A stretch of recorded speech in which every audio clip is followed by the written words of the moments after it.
My name is Paul George. I'm director of Peninsula Peace and Justice Center, and I'm really glad to see you here tonight. Unfortunately, this seems to be an especially timely forum to be having on the political divisions in this country, especially in the wake of the midterm elections and cries of Caesar now with the announcement tonight of some immigration moves. Just as soon it wasn't a timely forum, but it's timely nevertheless. This came about because back in the summer, I think it was in June, I went to a forum over at Stanford University on the 50th anniversary of Freedom Summer. And our guest, Doug McADAM, was one of the presenters at that. In fact, you're going to see some of the slides that he showed, and even more.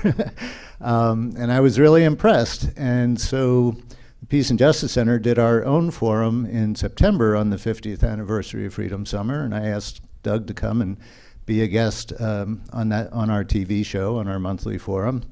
And he did another great job, along with Clay Carson of the Martin Luther King Institute over at Stanford University. And in the course of that, Doug sent me a chapter from his book, which was still being written at the time.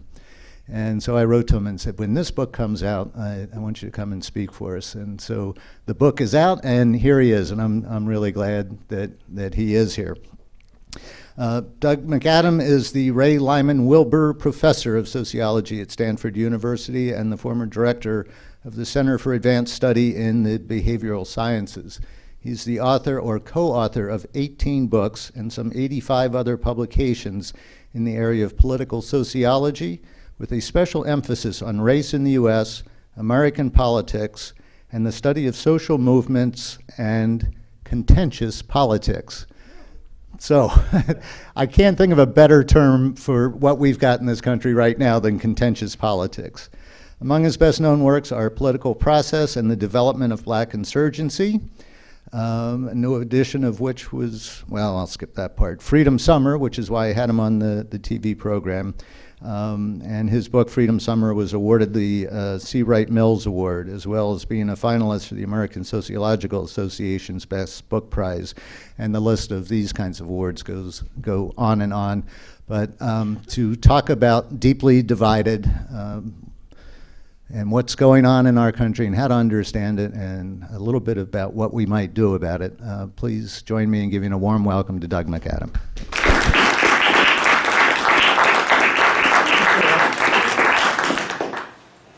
Yeah, it's maybe timely and depressing, I must say. Paul, thank you so much. I mean, I had an absolutely great time on this the show that Paul talked about with Clay Carson back in September. Yeah. But it's a real privilege to talk to you guys, and thank you for braving the inclement weather. We need this rain, though. We need more.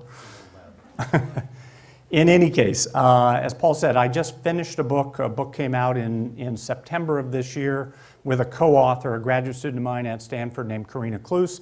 The title of the book is Deeply Divided: Racial Politics and Social Movements in Post-War America. Book still has the new book smell. Never gets old, I will say.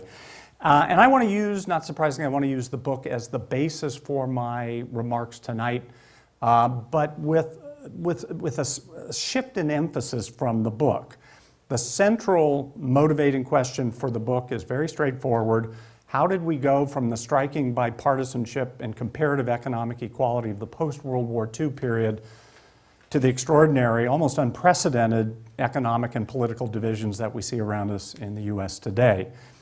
The focus of the book is, as that question suggests, is historical. That is, 7 of the 8 chapters essentially amount to what we think is a fairly detailed, original, dense, I hope in a good sense, answer to that question of how we got from there to here. So the focus, it really is an extended historical narrative on the 30s, 40s, 50s, 60s, 70s, and beyond. The last chapter, chapter 8, is squarely focused on the here and now, and in particular on some really worrisome threats to, I think, American democracy that have cropped up in the last 10 years or so, largely as a function of these extraordinary political divisions in our country. So But that's, again, just one of the 8 chapters in the book. I want to switch the emphasis up a little bit tonight. I will offer a kind of stylized answer to the origins question, that is, how did we get here? But then I want to spend most of the time talking about some of these threats to America's democratic heritage that I find so worrisome, and I think we all ought to find worrisome. So that's the game plan. With that in mind, let me return to that question of origins, that is, how did we come to be so divided both politically and economically? In the book, we talk about lots of factors. This is not a simple story at all. We talk about lots of factors, lots of kind of interacting change processes.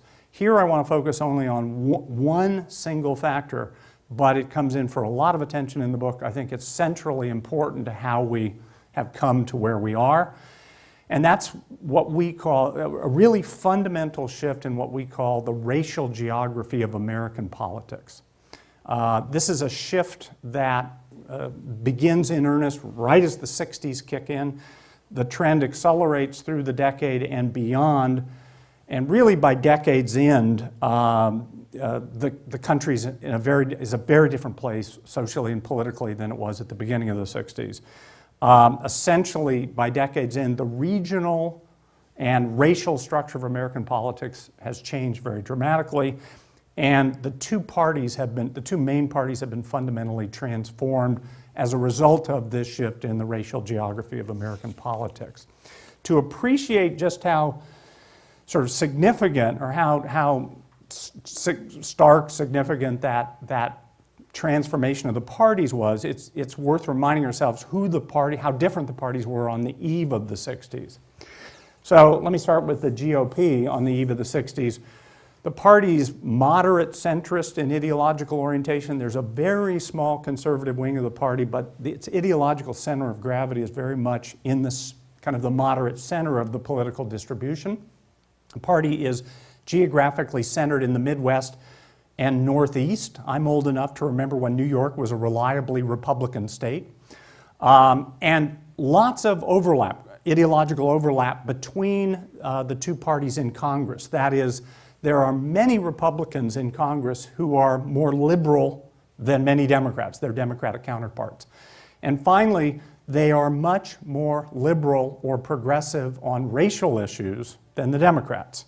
And whenever you guys may understand that, when I talk to students, they can't believe it. So some evidence to support that claim.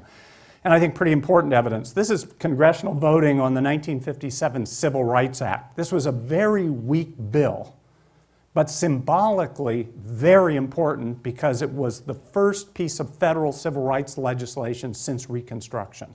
Essentially, the federal government washed its hands, got out of the business of civil rights at the end of Reconstruction, and didn't return to it until this act in 1957. And you can see it passes because of overwhelming Republican support.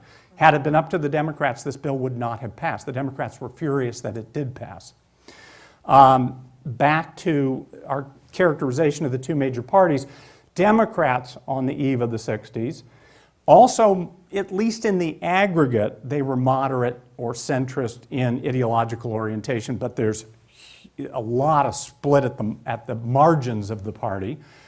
The geographic foundation for the Democratic Party circa 1960 is in the South. Again, lots of ideological overlap with the GOP. And on the issue of race or civil rights, the Democrats are unbelievably schizophrenic, simultaneously trying to accommodate both the most liberal and the most conservative positions on race in the United States at the time. Let me say a bit more about the Democrats. Their kind of schizophrenia on race is, simply reflects the kind of strange bedfellows quality of the party in 1960. This is the New Deal coalition, a very odd coalition indeed. There are two wings of the party. The Northern Liberal Labor wing of the party, which we would recognize today, it remains essentially the identity of today's Democratic Party. But the other wing of the party are Southern segregationists. So a very odd coalition indeed. Why are they even coalition partners. It's simply an accident of history. The Democrats, the white South, rather, the white South could never align with the Republican Party. They hated the Republican Party. This is the despised party of Lincoln. This is the party that brought the War of Northern Aggression on the South and Reconstruction. So the South is solidly Democratic. Essentially, it is a one-party racial autocracy. Blacks have been stripped of their constitutional right to vote.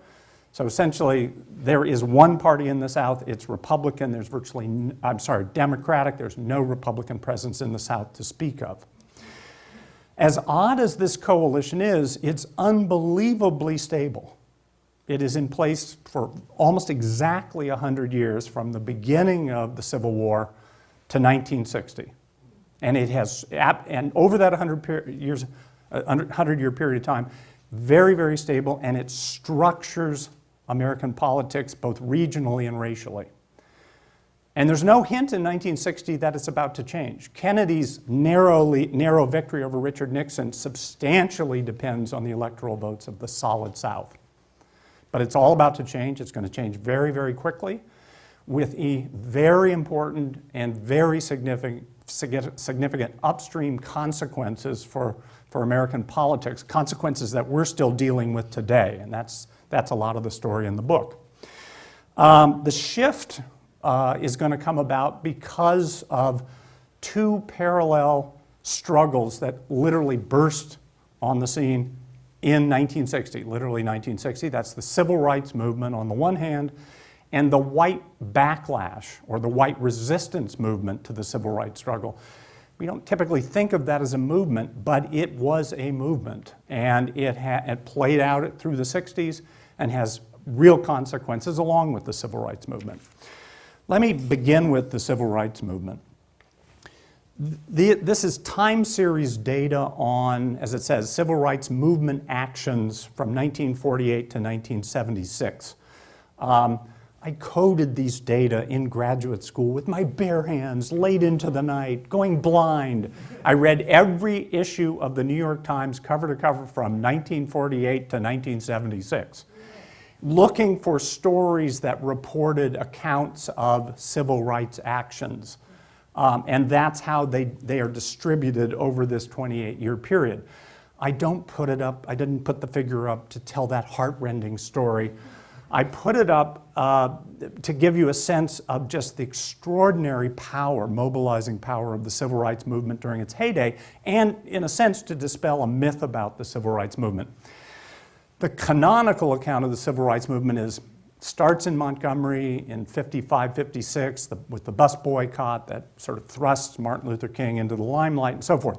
And Montgomery, there's no question, Montgomery's important, but it's that little teeny peak toward the left, on the left-hand side of that figure.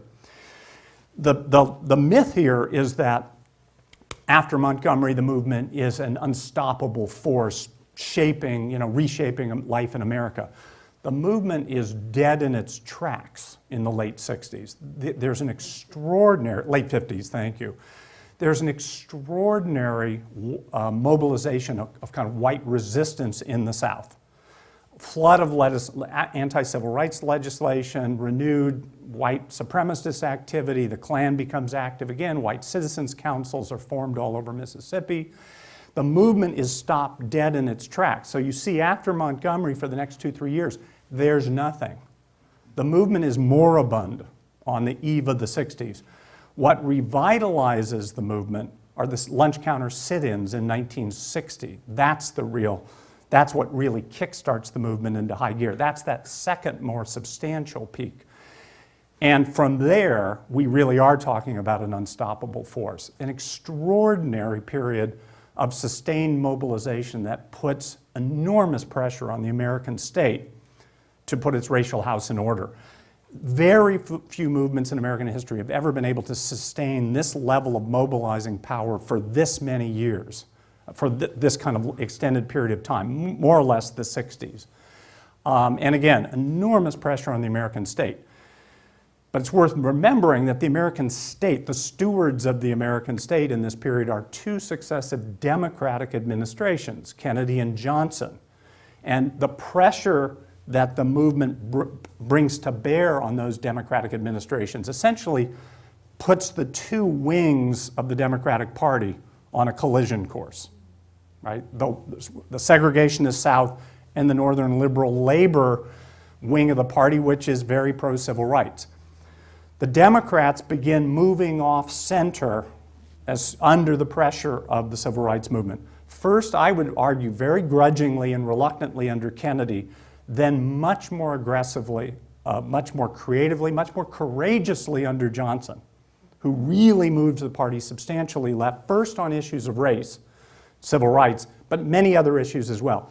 So the Democrats are really being pushed sharply left as a party over the course of the 60s and beyond.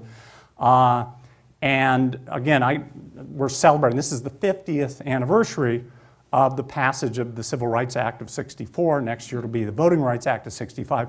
These are Johnson's singular accomplishments. Faced enormous opposition.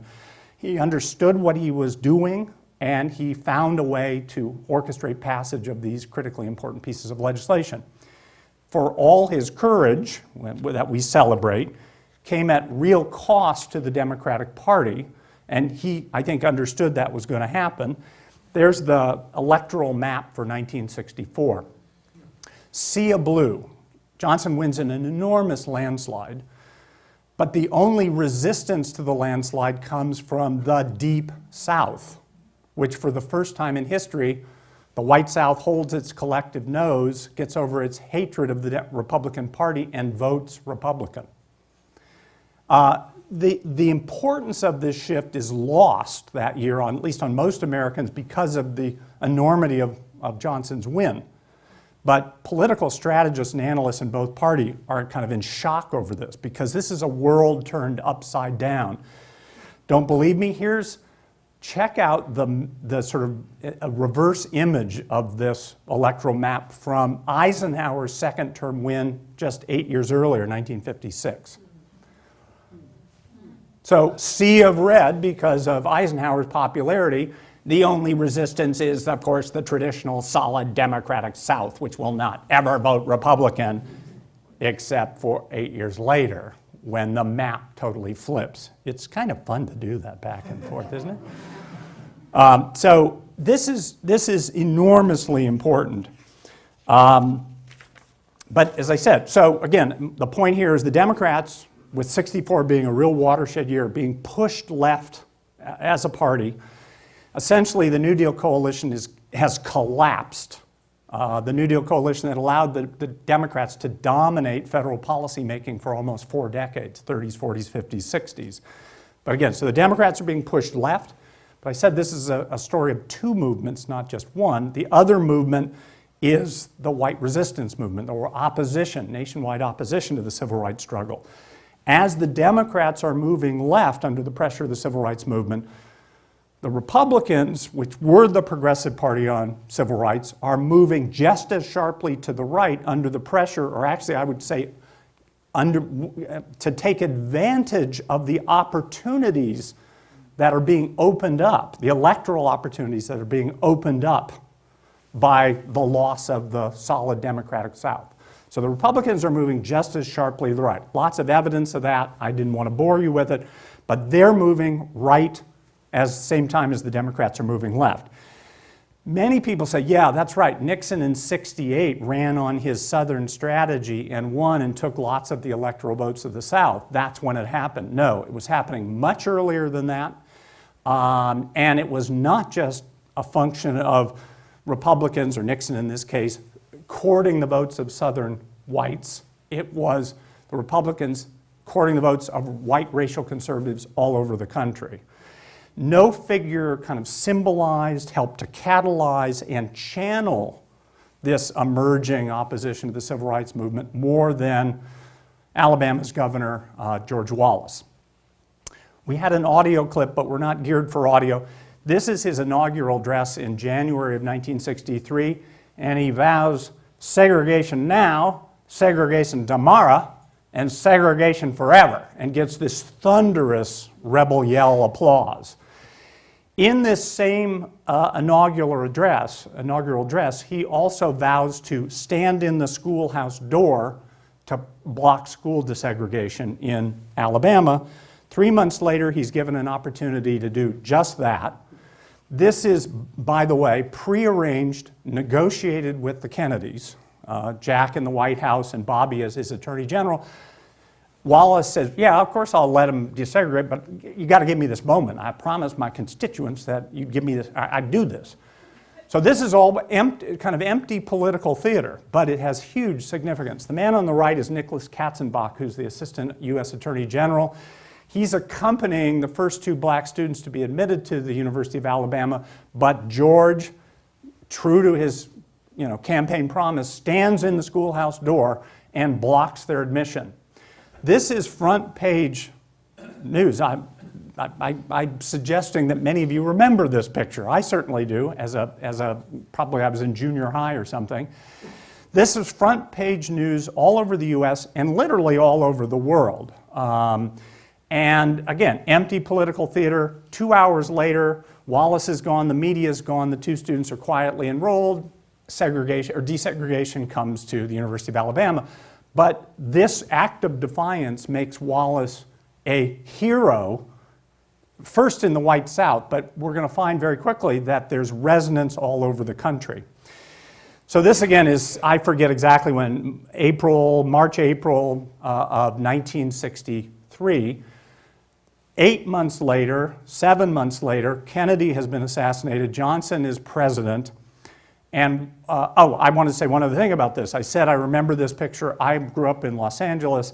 I remember also how the Los Angeles Times and probably most mainstream northern media or non-southern media viewed Wallace. He was out of step. He was something of a kook, maybe even a little kind of, something of a joke. That's how I remember him being depicted.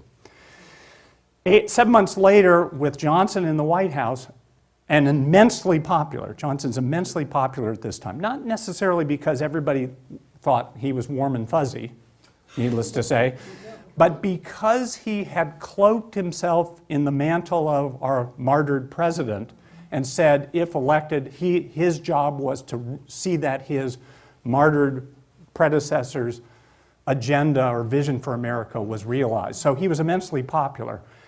And Wallace holds a press conference and announces he's going to challenge Johnson for the nomination of his own party.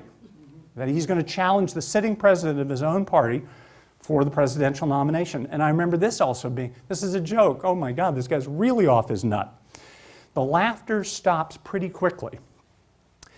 Wallace enters 3 northern primaries in the run-up to the 64 general election. The first is Wisconsin, a bona fide northern liberal labor state, and he picks up 1/3 of the vote. Now, understand, this is not a vote across Wisconsin. These are registered Wisconsin Democrats. And Wisconsin had a non-trivial African-American population. The estimate is that he took 40% of the white vote in Wisconsin in a year when Johnson is enormously popular. The party is stunned by this. They throw everything into Indiana. They actually do more television ads than had ever been done in any primary in history. Of course, that's not surprising given it's 1964. They also trot out lots of luminaries who parade through and warn of the dangers of Wallace. He still gets almost 1/3 of the vote. And then he narrowly loses in Maryland, and he clearly carried the white vote in Maryland. The primary results showed very clearly how much opposition there was to the Civil Rights Revolution, not in the white South, but elsewhere in the country. And the Republicans are tracking right to pick up, to court the votes of white racial conservatives. But if the shift started earlier, and it did, it is absolutely true that Nixon's election in '68, and especially the civil rights or racial policies he embraces during his first term in office, substantially moved the Republicans even more to the right. So that by the end of the decade, the Republicans are already well on their way to becoming the disproportionately Southern and overwhelmingly white party they are today. More to the point, in terms of the origin stories, this is the beginning of the two parties moving away from each other and opening up these kind of divisions that we still have, we obviously are still struggling with today.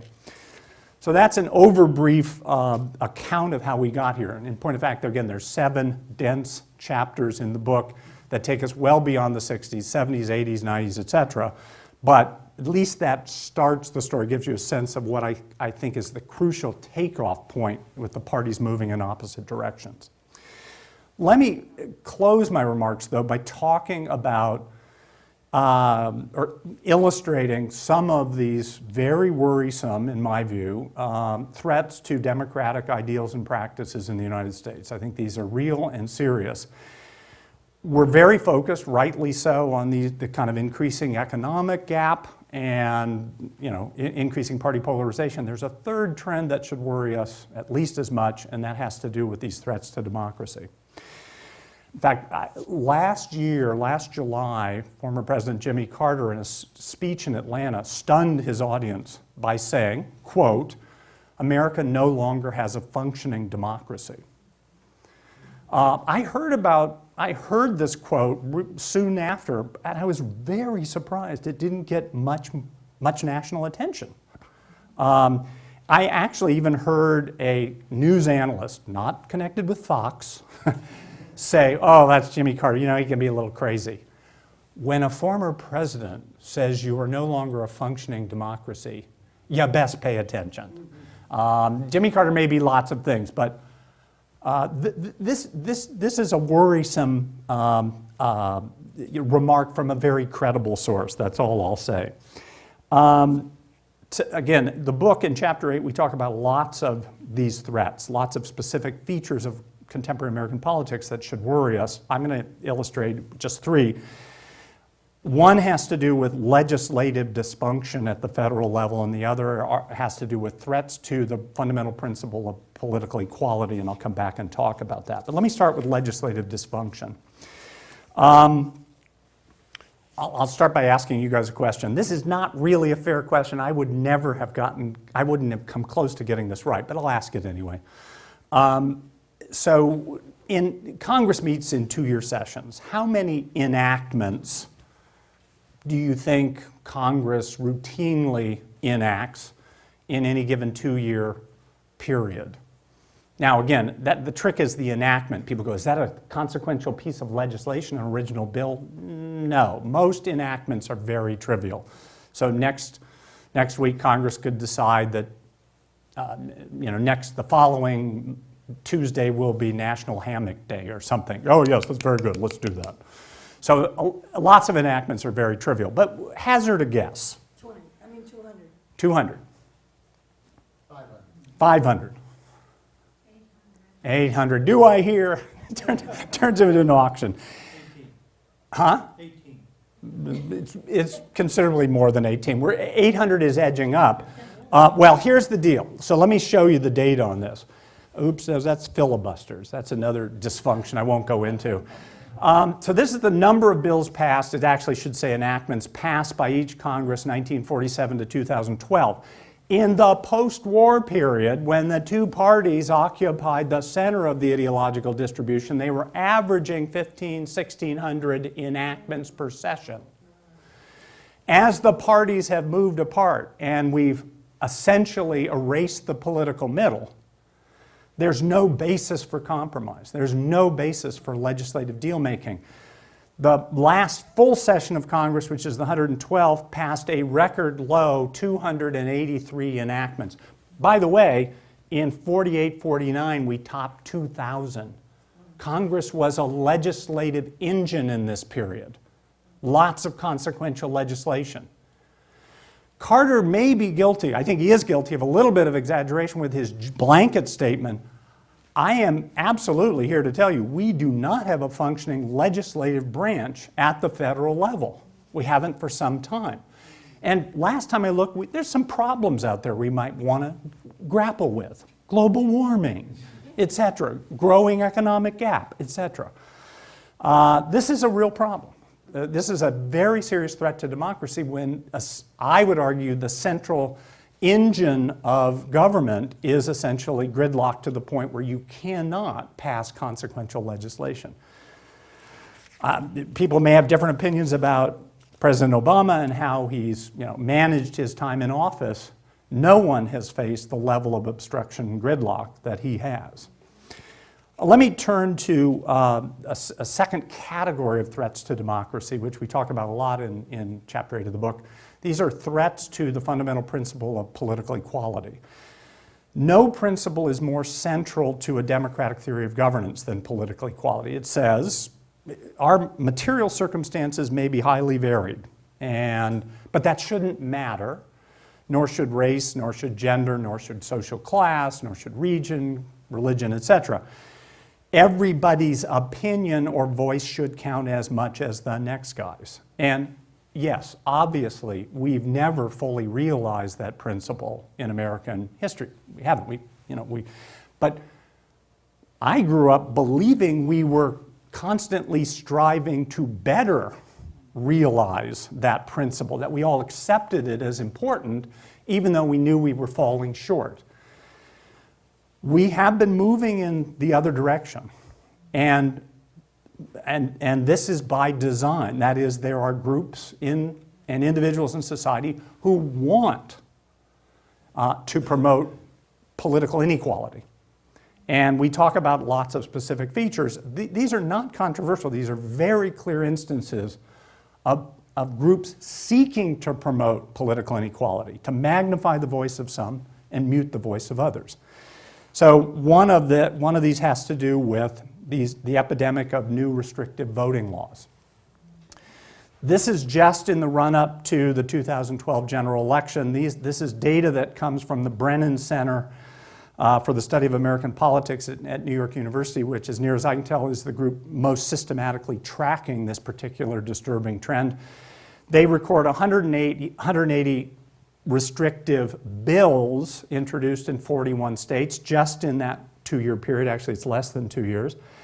Resulting in 25 new laws adopted in 19 states, impacting 231 electoral votes, or 85% of those needed to be elected president. You can see a lot were not passed, which is encouraging. The thing that's not so encouraging is that the Voting Rights Act was, the pre-clearance requirement of the Voting Rights Act was still in effect, and many of the new laws were passed and then rejected by the Justice Department on pre-clearance review. You follow? To me, this is the most important provision of that Civil Rights, or the Voting Rights Act of 1965. It said if any jurisdiction has had a history, a pattern of discriminating against any category of voter, anytime they want to change their voting practices, they need to get pre-clearance approval by the Justice Department. The Supreme Court struck that provision 18 months ago. So we no longer have that crucial pre-clearance review in place. And the day the Supreme Court announced its decision, the Texas Attorney General held a press conference and said, remember that especially, he didn't say this, but they had proposed an extremely restrictive new voting law that was thrown out on pre-clearance review. He reinstated it that day. So these efforts continue, and there is no pre-clearance review requirement in place anymore. The nominal justification, most of these new restrictive laws involve ID cards, voter ID cards. The nominal justification or need for the cards is to combat voter fraud. There's something fraudulent about that argument on its face. In none of the states that have passed these bills has there been a single case of voter fraud on the books in decades. We had at one period in American history a real problem with voter fraud that goes back to the machine politics of the early 20th century, but this has not been a problem in this country for almost a century, or roughly a century. So what's really going on? Two things are going on. One is the Republicans have become unbelievably dependent on the votes of white Americans. So this is the racial distribution of votes in the 2012 presidential race. 90% of those who cast ballots for Governor Romney were white, 10% were other races. 60% of those who cast votes for Obama were white, 40% were other. So again, as I suggested in telling the story of the transformation of the racial geography of American politics, even by the end of the 60s, the Republicans were disproportionately white, and they've only moved more in that direction. So they're very, very dependent on the votes, they're very dependent on the white electorate, which of course is shrinking as a percent of the overall population. These are the demographic trends. You may not see this, but this is 1970 over here, and it's projections out to 2050. In 1970, when Nixon was president, 83% of the electorate was white. By 2050, it's expected to be 46%. And you see how fast it's dropping. The intent of these laws is to restrict the voting rights of traditional Democratic constituencies, the poor, young people, and especially racial and ethnic minorities. That's the intent. And there are times when Republican officials go off message, and much to the consternation of the National Party. So here I've got dozens of these, but I love these too. So here's an aide to Ohio's Republican governor, quote, "We shouldn't contort the voting process to accommodate the urban, read African-American vote turnout machine." And the other one's even better. Republican official in North Carolina, "The new ID cards are a way to reduce voting by, quote, a bunch of lazy blacks that wants the government to give them everything." Oops, did I go off message? So there may be a little humor connected to this, but this is really serious stuff that absolutely contradicts the principle of political equality. The other, again, there's several others in Chapter 8. This is one other, and this has to do with gerrymandering. I shouldn't have shown this first. I'm sorry, I'll pull it back. Tease you with that. So everybody knows what gerrymandering is. This is the practice of partisan legislatures redrawing district boundaries. Both parties have done it throughout history. You know, we've always kind of accepted it at some level. But gerrymandering for the last 15 years or so doesn't look like gerrymandering in most of the rest of our history for two reasons. One, the two parties are so deeply polarized and so antagonistic towards one another that their motivation to use gerrymandering to defeat the enemy is like nothing we've exactly seen in American history before. So there's intense partisan enmity driving the process. But that's not the big change. The big change is a technological change. GIS allows for extraordinary sophistication in gerrymandering that simply wasn't possible before. GIS is Geographic Information Systems. This is so precise now, you can literally seek out, where's that Republican in this seat? Yeah, there he is, get him, pull him into our district. The net effect of this, besides creating very comical shapes to these districts, is to have almost totally eliminated electoral competition in House races. Our voices are being taken from us. So here are some of the shapes. I mean, they're just, what the heck is this? Battlestar Galactica. The one on the right, upper right, looks like a deformed poodle or something. I'm not sure. Districts are supposed to have a degree of social and geographic integrity about them. These are supposed to be, you know, comprehensible entities that should be represented, you know, as these, again, legitimate entities. These are just some of the examples. And again, they may be funny, but they really, they mask a very, very disturbing trend. And here's the numbers on the trend. And these are not, I'll come back in a minute, these probably understate how bad it's gotten. So as recently as 1998, the modal House district was a swing district. Could go either way. Under this assault of extreme gerrymandering, the number of competitive House districts have dropped and dropped and dropped. It says that we had 90 competitive House districts, swing districts, in 2014. That's not correct. The best estimates I've seen are somewhere between 27 and 36.